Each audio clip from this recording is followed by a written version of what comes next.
आसमान की ओर निहारती हूँ और आसमान से जमीन देखने की कोशिश करती हूँ। मैं बादल में, पहाड़ में, नदियों में अपनी परछाई देखते जिंदगी गुजारती हूँ। नमस्कार और बहुत बहुत शुक्रिया। ये मेरे भाइयों का प्यार है कि मैं यहाँ खड़ी हूँ। यहाँ बैठने की तो हिम्मत, औकात, हैसियत कुछ नहीं है। ये भाइयों की मोहब्बतों की ऐसी नवाजिश है कि बैठा दिया है बहन को, और कुछ नहीं है। आप लोगों ने जो पढ़ा उसे सुनना मेरे लिए सौभाग्य था। एक बहुत खूबसूरत रविवार की सुबह है और ये हुक्म है, ये इनका हुक्म भी है, प्यार भी है। मेरा 4 बजे दूसरा इवेंट है और बोले आपके पास ऑप्शन नहीं है। जब ऑप्शन नहीं हो तो आना पड़ता है। बट भाईजान बहुत बहुत शुक्रिया आप दोनों का कि आपने बुलाया। और जब सामने बैठे हों विनीत सर हों, मुकेश जी हों, कदीर भाई हैं, हम लोग सब पुराने हैं, नजीब भाई पुराने साथी हैं, आप वहां बैठे, मैं यहाँ बैठी, मैं बार बार सोचती थी कूद के पीछे वाली सब पे जाऊं, पर मोहब्बत ने बनाए रखा है। छोटा सा कुछ सुनाना चाहूंगी, आप सबकी इजाजत हो तो। नहीं है, पहले कभी सुनाई नहीं। कुछ अल्फाज आपके सामने कि जो भी आया है यहाँ फिर उसे जाना है, जो भी आया है यहाँ फिर उसे जाना है। खाक से निकला था वो, खाक में समाना है। रूह का मतलब यही तन से बेजार रहे, रूह का मतलब यही तन से बेजार रहे। इस सफर में तो उसे बस खुदा तक जाना है। इश्क में जलना ही अब, इश्क में जलना ही अब आखिरी इबादत है। हर तरह के वजूद से दूर ही तो जाना है। हम वहीं के थे सदा जिस तरफ सुकून मिला, हम वहीं के थे सदा जिस तरफ सुकून मिला। इस जहां का हर नगर एक नया फसाना है। न ही मंजिल की तमन्ना, न ही दूरी का मलाल, न ही मंजिल की तमन्ना, न ही दूरी का मलाल। रास्तों में ही चलते चलते खुद को ही पा जाना है।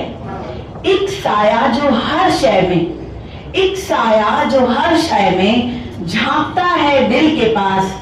नाम उसका मत पूछो, नाम उसका मत पूछो, बस उसी में जाना है। एक बूंद थी जो समंदर में समा गई अब, एक बूंद थी जो समंदर में समा गई अब रूह को बस उसी दर पे जा टिकाना है। बहुत बहुत शुक्रिया।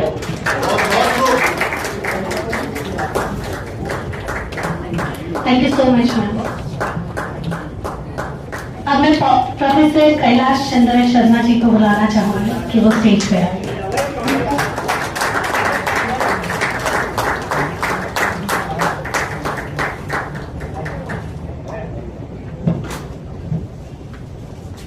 सदर महफिल का आदाब, सिंह और मेरे सामने बैठे शायरी इल्म के, मैं ये कहूँगा कि डॉक्टर्स, डॉक्टर का मतलब होता है पीएचडी।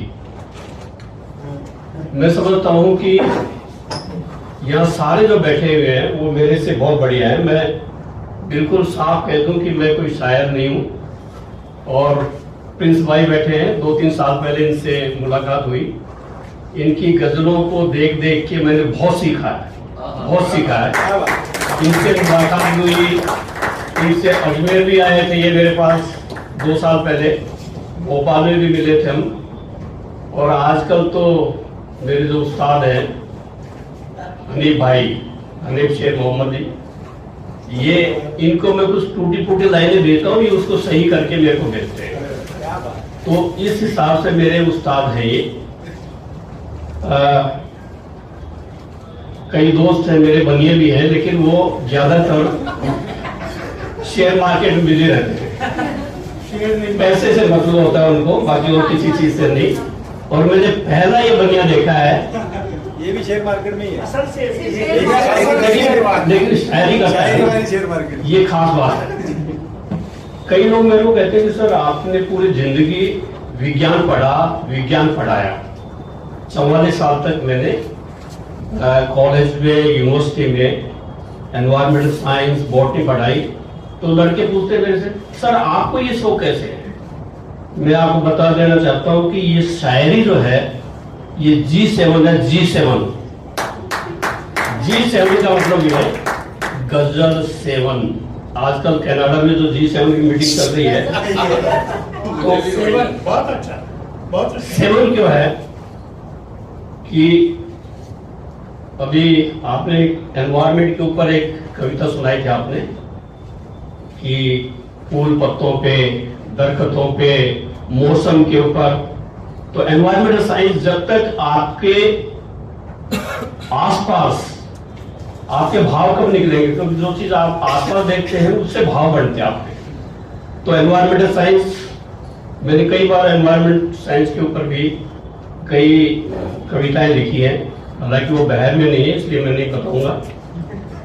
तो एनवायरमेंटल साइंस आसपास के वातावरण को देखकर ही आप में कुछ भाव, दिल के अंदर भाव आते हैं, ठीक है? तो दिल जो है वो मेडिकल साइंस से जुड़ा हुआ है, उसकी संरचना।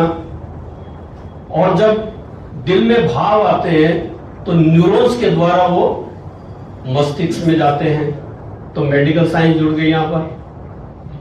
और उसके बाद में शब्दकोश। अगर आपके पास शब्द नहीं है तो आप भाव प्रकट नहीं कर सकते, तो आपके शब्दकोश आ गया उसमें। और उसके बाद में फिर आप उन शब्दों को कैसे बोलते हैं, इसमें टोटल फिजिक्स है ये। शब्दों को कैसे बोलते हैं, कैसे उसका प्रेजेंटेशन करते हैं, आपकी आवाज क्या है, वो पूरा फिजिक्स है। और फिर क्या है कि सोशल साइंस, जो आपको दाद मिलती है, जो आप गाते हैं किसी ऑडियंस में, तो सोशल साइंस। तो ये 7 जो विज्ञान है उसका ये कॉम्बिनेशन है शायरी। तो मैं लोगों को कहता हूं कि गजल 7 तरह के विषय इसमें मिले हुए हैं। मैं लोगों को बताता हूं कि ये जो कला है सब, क्योंकि एक सब्जेक्ट में कोई माहिर हो सकता है, 7 में नहीं हो सकता। और ये जो गिफ्ट है ये भगवान की दी हुई है, खुदा की दी हुई रहमत है, जो कि शायरी करता है और इस तरह से भाव पैदा करता है। ये हर किसी के बस का काम नहीं है, क्योंकि बड़ी कॉम्प्लिकेटेड साइंस है। हालांकि मैं, क्योंकि मैंने बताया ना कि आप इस शायरी की यूनिवर्सिटी, या यूं कहते हैं गजल यूनिवर्सिटी में आज सब PhD होल्डर है। और मैंने क्या है कि अभी कुछ दिन पहले ही मैंने उसको एडमिशन लिया है, पहली क्लास में हूँ, ये समझिए आप। तो पहली क्लास का बच्चा समझ के कुछ लाइंस, क्योंकि हाजिरी मेरे को देनी है यहाँ पर, तो इसलिए मैं कुछ बता देना चाहता हूँ आपको।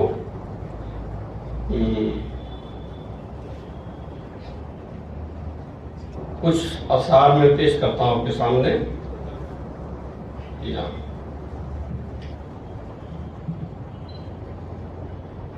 वफा के बदले जो हमसे वफादारी नहीं करते, वफा के बदले जो हमसे वफादारी नहीं करते, कभी इस बात से हम अपना दिल भारी नहीं करते, कभी इस बात से हम अपना दिल भारी नहीं करते। दिखाते हैं जो हमदर्दी, दिखाते हैं जो हमदर्दी, बहुत बातें हलाकत के। मैं कितना भी बुरा हूं, लेकिन मरने के बाद मेरे दूसरे ने कहा कि यार आदमी तो अच्छा था, ठीक ठाक। दिखाते हैं जो हमदर्दी, बहुत वादे हलाकत के, मगर क्यों जिंदा इंसान की वो गमख्वारी नहीं करते, मगर क्यों जिंदा इंसान की वो गमख्वारी नहीं करते। अगला शेर, नदामत है नहीं जिनको, नदामत है नहीं जिनको भी सच को झूठ कहने में, नदामत है नहीं जिनको भी सच को झूठ कहने में, किसी भी तरह हम उनकी तरफदारी नहीं करते, किसी भी तरह हम उनकी तरफदारी नहीं करते। अगला शेर पेश है, मिलेगा कुछ नहीं तुमको शरीफों से अदावत कर, मिलेगा कुछ नहीं तुमको शरीफों से अदावत कर, अना को छोड़कर तुम क्यों समझदारी नहीं करते? अना को छोड़कर तुम क्यों समझदारी नहीं करते? आखिरी शेर, कौन कहता? आखिरी शेर है, सभी है मुब्तला अच्छा, बस जीने की कोशिश में ही हर दिन। सभी हैं मुब्तला बस जीने की कोशिश में ही हर दिन। मैं लिख देता हूँ। किसी एक पल भी तो वो मरने की तैयारी नहीं करते, किसी एक पल भी वो मरने की तैयारी नहीं करते। कुछ एक अशार और अगर आप इजाजत दें।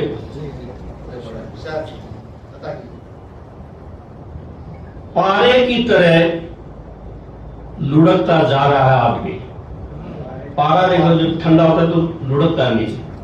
पारे की तरह है लुढ़कता जा रहा है आदमी, उम्र से पहले सिकुड़ता जा रहा है आदमी। उम्र से पहले सिकुड़ता जा रहा है आदमी।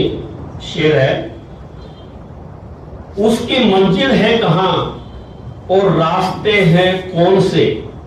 उसकी मंजिल है कहां और रास्ते हैं कौन से? बंद करके आंखें चलता जा रहा है आदमी। बंद करके आंखें चलता जा रहा है आदमी। उड़ना था आसमां में आज के इस दौर में, उड़ना था आसमां में आज के इस दौर में, पर जमीन में नीचे धंसता जा रहा है आदमी। पर जमीन में नीचे धंसता जा रहा है आदमी। गौर करना था जरूरी मसलों पर जब उसे गौर करना था जरूरी मसलों पर जब उसे मजहबों में ही उलझता जा रहा है आदमी। मजहबों में ही उलझता जा रहा है आदमी। आखिरी शेर, दर्द गुर्बत का भुलाने के लिए लाचार सा, दर्द गुर्बत का भुलाने के लिए लाचार सा, मैं कदे में गर के मैं होता जा रहा है आदमी। मैं कदे में गर के मैं होता जा रहा है आदमी। कुछ एक ये चंद आसार थे और मैं हमारे इस कुदरत फाउंडेशन जिन्होंने मुझे यहाँ मौका दिया बुलाने का, आपसे रूबरू होने का मौका दिया, मैं बहुत बहुत उनको शुक्रिया अदा करता हूँ। धन्यवाद।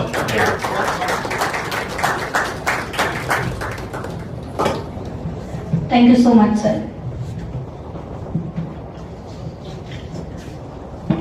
अब मैं स्टेज पे बुलाना चाहूंगी जनाब मंगल राठौड़ को। आई फील लकीएस्ट वन क्योंकि आज फादर्स डे है और मैं उनको बुला रही हूँ। तो मेरा नाम है क्रांति मंगल, तो आई एम द क्रांति और मूर्ति मंगल। तो प्लीज वेलकम माय